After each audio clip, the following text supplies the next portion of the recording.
Guys, bago maubos ang naiyak ko lang guys.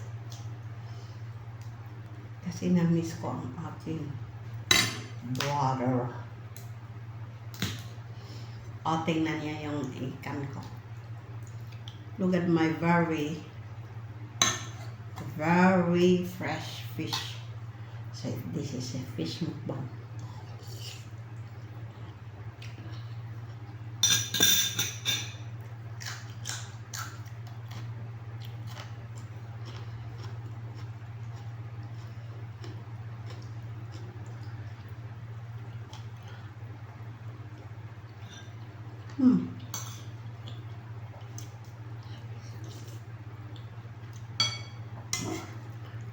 Nakakutsara ako guys.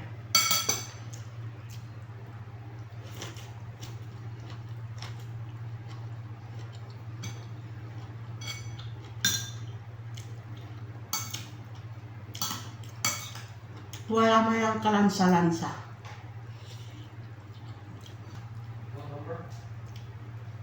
Wait.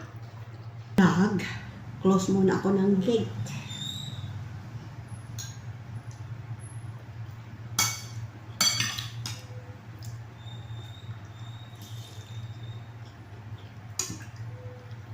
Alam nyo guys, nilagyan ko ito ng pink ginger flower.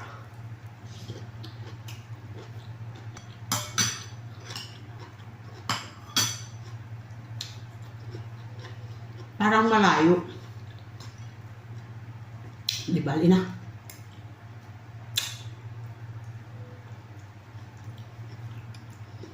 Kanina, mainit-init pa to.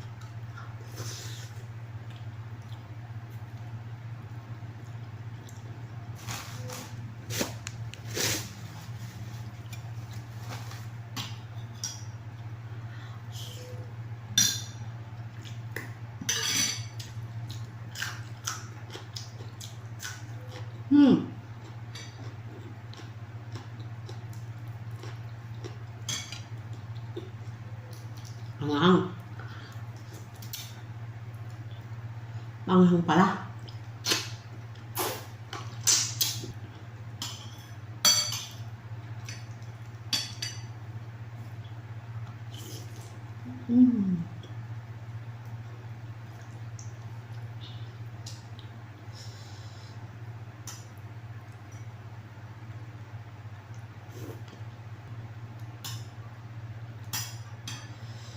Papakita ko sa iyo yun guys kung ano yung pink ginger flower. Kung meron ba sa atin yan. Meron!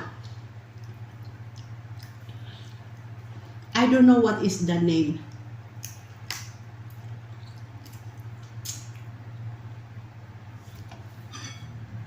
Kasi panggamot din yan ng cholesterol at saka sugar. Kasi medyo maasim-asim siya guys. Mamaya, pagkatapos ng video, sa huli nitong video, papakita ko sa iyo kung ano ang sinasabi kong pink ginger flower.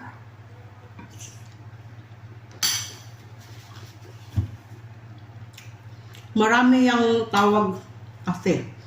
Pero, ang scientific name niyan is Ehlenera Esla. Yun.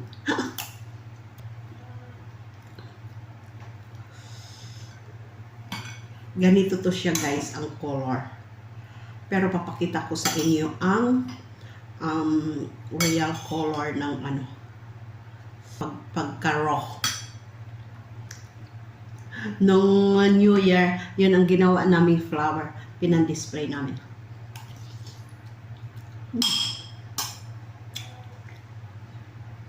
Kita ang nauna na may nagtitinda pa ng vegetables. Maagang-maaga, hindi pumupunta.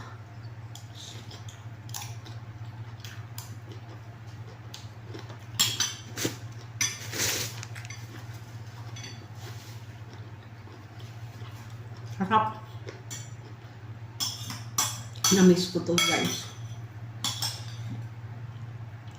Kasi Hindi kami pumunta kahit saan. Alam niyo naman guys,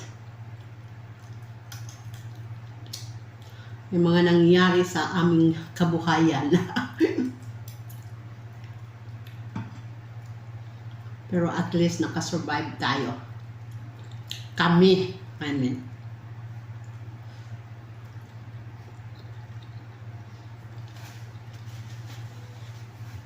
Kaya pinadalan ako nito ng aking suki sa Palawan. Ay, doon sa ocean. Malapit sa ocean. Thank you for watching. Bye! Guys, ito na to yung pink ginger flower. Medyo dry na siya to kasi since nung New Year pa to siya. So, pagka hindi pa bumubuklat, ganito yung tsura niya. Tsaka, pagka gamitin ko yan, pwede ko lang yan balatan. Sinilagyan yan ng tubig.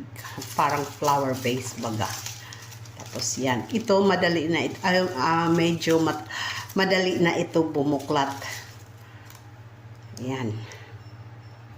Yung mga hindi pa bumubuklat yan, ang maganda gamitin kasi matapang. Pero ako, pagka nagluluto ako ng mga mild lang na yan ang ginagamit ko. Yung mga bumubuklat na kasi hindi na siya gaanong matapang. Pero pagka panggamot sa atin, kasi pwede lang to ibabad siya guys. I-slice mo tapos ibabad. Tapos ang tubig, yun ang iinumin. Ayan guys, ano ito sa atin? Kung mayroon nakakaalam ang pangalan nito sa atin, dito is pink ginger flower or in bahasa Indonesia, honje or kacumbrang. Masarap yan na pinapang luto ng isda kasi naalis ang lansa niya. Thank you for watching. Bye!